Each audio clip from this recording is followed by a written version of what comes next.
If the banking system stops tomorrow, most people assume their stockpiled cash or heavy gold bars will guarantee their survival.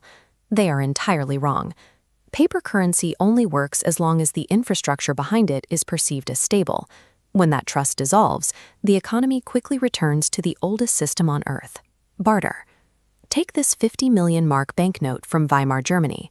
During hyperinflation, fiat currency loses its purchasing power so rapidly that citizens are forced to push wheelbarrows of cash just to secure a single loaf of bread.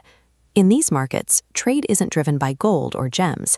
People prioritize items that ensure their immediate physical and mental survival. Under the pressure of a crisis, human psychology strips away artificial wealth.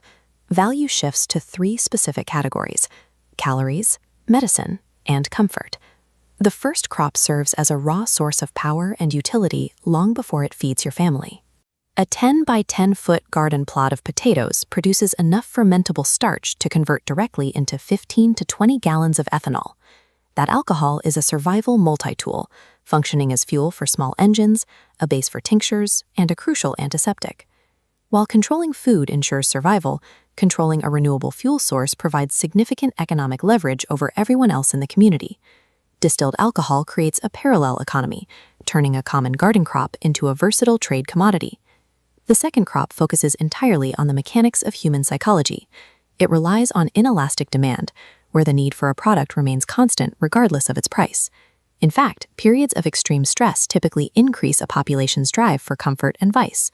This exchange in post-war Germany demonstrates the phenomenon clearly. Cigarettes functioned as a physical replacement for the Reichsmark, serving as the primary currency. In modern Venezuela's hyperinflation crisis, raw tobacco leaves circulated as small denomination currency. Growing tobacco secures significant barter leverage because others will trade tangible assets to maintain a sense of normalcy. When synthetic antibiotics disappear from pharmacy shelves, basic medical treatment and infection control become immediate priorities. Survival then depends on natural defenses. Raw crushed garlic releases allicin, a sulfur compound with documented antibiotic, antifungal, and antiviral properties. During the First World War, when standard antiseptics ran short, British and Russian militaries relied on raw garlic juice to prevent gangrene and field wounds. Cultivation requires minimal effort, and the harvest remains shelf-stable for 9 months without any refrigeration. In the grid-down scenario where accessibility is everything, a garlic crop serves as a decentralized, soil-grown pharmacy. It's important to stay realistic. No single crop will replace a complex economy or allow you to purchase high-value assets.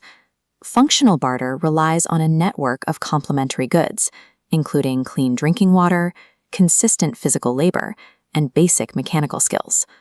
Hoarding finite supplies and isolating in a bunker is a dead-end strategy, often promoted by the modern survival industry. Resilience requires a specific mindset, moving from a consumer who hoards resources to a producer who provides renewable utility. In a broken system, survival and influence belong to the most essential members of a community.